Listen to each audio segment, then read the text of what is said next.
Buat jadi baju harus dijahit. Buat jahit harus ada bahannya, tekstilnya, kainnya. Buat jadi kain harus ada benangnya. Buat jadi benang harus ada kapasnya. Buat ada kapasnya harus ada petani yang nanam.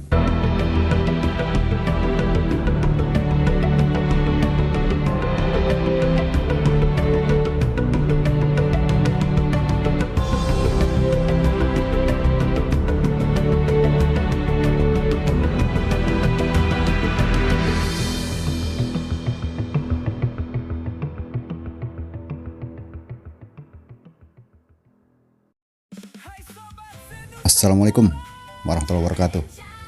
Nah, itu gini salam khas Betawi nih, abang Betawi. Bukan ngajak tos, bukan. Gimana sobat kabarnya? Mudah-mudahan sehat-sehat aja. Udah sehat, banyak duit, nah itu surga dunia deh tuh. Tapi langka cari yang begitu tuh, susah bener rasanya. Duit kalau udah masuk kantong, masuk dompet, aduh susah banget mau telur. Segitu-gitu aja, masuk baliknya gampang banget habis. Ya sobat, ketemu lagi di Seben Channel, masih bareng saya di sini Andri Baskara. Malam ini saya mau bahas, kalau bahas tuh kesana berat banget bahasanya, akademis banget. Apa yang ngomongin dah, ngomongin aja. Ngomongin tentang apa lupa ya, budaya gotong royong sobat, kerja bakti, kerja bareng. Nah, ini kan negara kita dikenal sebagai negara yang punya budaya gotong royong yang kuat nih. Orang kita kalau diajak kerja bakti, wah semangat banget, apalagi kalau ada RT yang ngomong. Coba-coba ada yang nolak diajak kerja bakti sama RT, ntar bisa dipecat jadi warga. Ya kagak lah. Iya, kalau ada kerja bakti orang kita tuh gampang banget ngajaknya, semangat banget. Tapi ada aja sih yang malas. Kalau diajak kerja bakti, alasan mau kondangan lah, mau arisan lah, modal nyumbang air mineral doang sedus, orangnya mah kabur kemana tahu. Iya, dianggap tuh air mineral cuma ganti tenaganya doang gitu. Ya kalau sesekali sih nggak apa-apa, namanya orang itu kan kadang ada urusan penting, nggak apa-apa sesekali mau masuk akal. Tapi kalau setiap kali di kerja bakti alasan kondangan arisan kondangan arisan, itu semua males. Masa setiap kerja bakti acara cuma kondangan dong, arisan. Kan bukan sumbangan yang dimintai, sumbangan sih nggak salah nyumbang. Ya, tapi kan yang diperluin di situ kan kerjasamanya, kebersamaannya, kompakannya.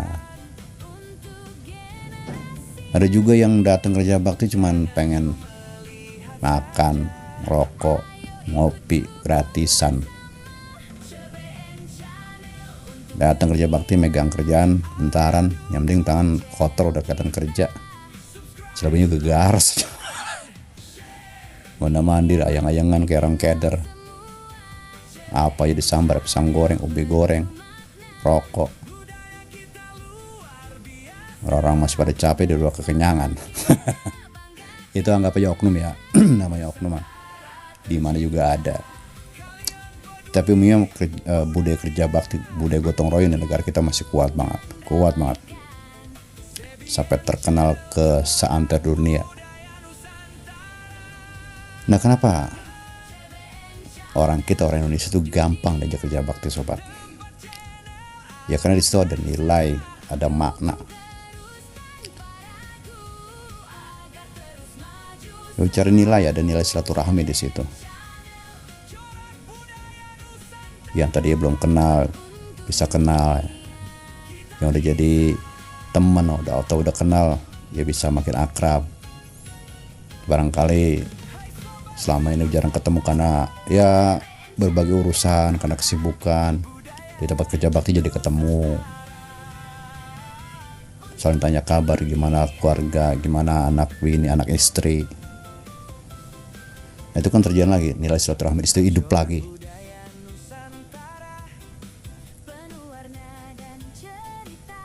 Ada rezeki juga di situ. Kita dimakan, minum, ngopi, ngerokok. Ya walaupun nggak dapat upah ya, namanya kerja bakti ya. Kagak diupahin, kalau mau diupahin ya kuli. Terus misalnya ada yang lagi nganggur, ditanya kabar, gimana mas kabarnya? Baik, alhamdulillah. Sekarang kerja di mana? Nah itu dia mas, udah 3 bulan saya nganggur nih. Nah kebetulan nih di tempat saya lagi ada lowongan. Nah itu kan rezeki.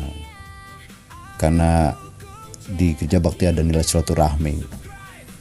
Yang belum kenal jadi kenal, punya teman baru, punya tetangga baru, jadi punya lingkungan pergaulan baru.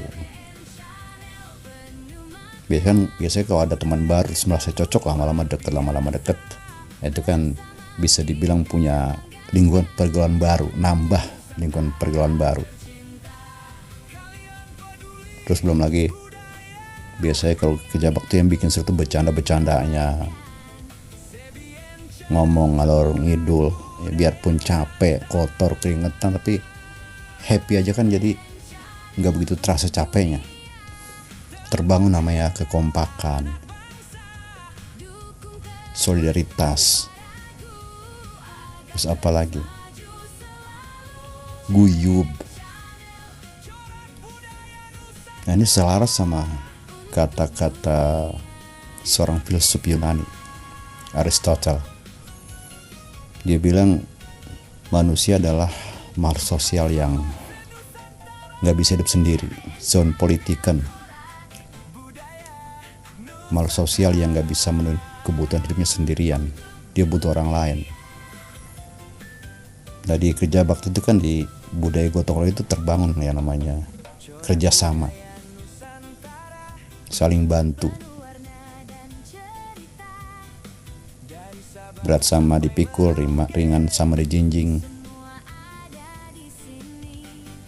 Dan mau enaknya aja, udah ringan sama dijinjing, tak kirain berat aja suruh pikul dewek-dewek. Maunya kegaresnya kayak tadi tuh, datang kerja bakti pengen dapat makan, rokok, ngopi gratis doang. Itu mah kancil namanya, licik. Ya masih bagus sih, masih mau datang kerja bakti. Ada nggak di tempat sobat yang begitu? Ya mudah-mudahan nggak ada ya.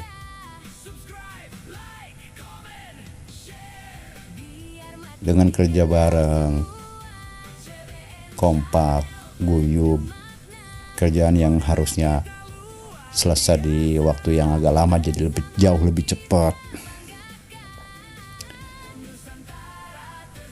Dia bicara makhluk sosial kayak kata Aristotle tadi.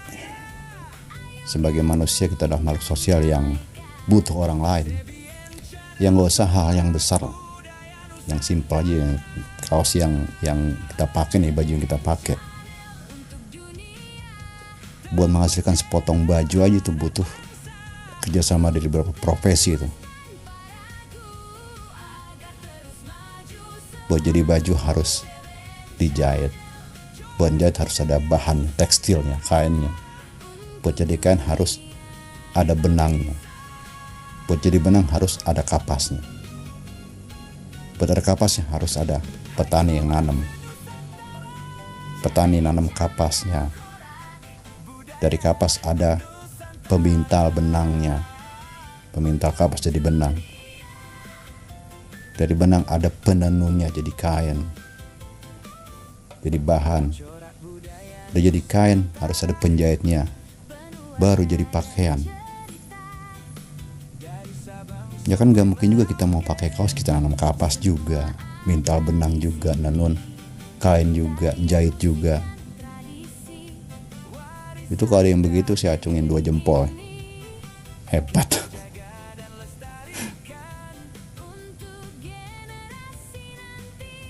Itu baru dari pakaian ya, belum lagi dari yang lain. Jadi sehebat dan sekuat apapun orang, itu pasti butuh keberadaan orang lain buat memenuhi kebutuhan hidupnya.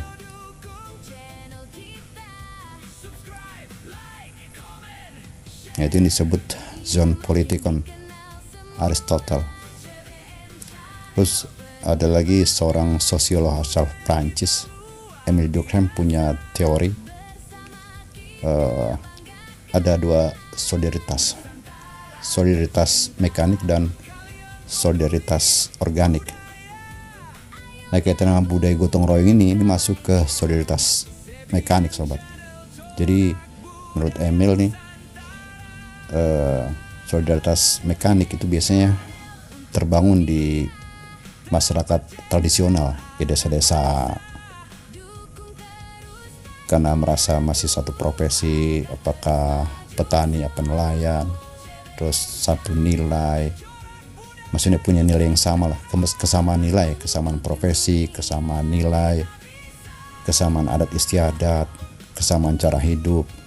Jadi itu terbangun solidaritas atau kekompakan, guyub. Buat solidaritas organik ini terbangun biasa di masyarakat modern, masyarakat perkotaan. Ya sebenarnya di tempat sini di kota namanya Jakarta Selatan ya, masih guyub sih. Sama kayak di kampung mungkin masyarakat gotong royong, kompak. Nah, solidaritas organik ini terbangun karena berbagai bidang profesi, ya, pekerjaan yang beda-beda, tapi satu sama lain merasa saling butuh, akhirnya saling tergantung satu sama lain. Jadi yang bikin kompak, yang bikin guyub. Nah, di situ terbangun solidaritas organik itu. Jadi misalnya ada guru, ada dokter, ada pedagang, dan lain sebagainya. Di situ kan beda-beda profesi, beda-beda bidang pekerjaan, tapi merasa saling butuh antara satu dengan lain. Dari situ terbangun yang namanya solidaritas organik. Itu kata Emile Durkheim, seorang sosiolog Prancis. Bukan kata saya, bukan. Saya emang gak tahu apa-apa. Jadi kesimpulannya, di dalam gotong royong terdapat nilai, makna. Jadi makanya bikin budaya gotong royong ini bertahan sampai sekarang. Ya nilai tadi nilainya, ya silaturahmi, kekompakan, solidaritas. Maknanya dengan kerjasama yang baik, satu pekerjaan yang seberat apapun bisa kita pikul bareng-bareng. Berat sama dipikul, ringan sama dijinjing. Segala masalah seberat apapun bisa kita cari solusinya bareng-bareng. Jadi capek, kotor, keringetan, sama-sama kita rasain buat satu tujuan yang sama. Begitu sobat. Jadi sementara itu dulu yang bisa saya ocehin di kesempatan malam hari ini. Semoga ada manfaatnya. Saya mohon maaf kalau ada kata-kata yang salah, yang keliru, silakan dibenerin, dikoreksi. Namanya lidah. Gitu sobat. Nah, buat sobat yang peduli sama budaya, silakan dukung channel ini dengan memberikan subscribe, like, komen, dan share. Jangan ragu-ragu, jangan malu-malu. Sampai jumpa di video berikutnya. Saya Andi Baskara, Seven Channel. Sekali lagi ucapin terima kasih dan maaf. Wassalamualaikum warahmatullahi wabarakatuh.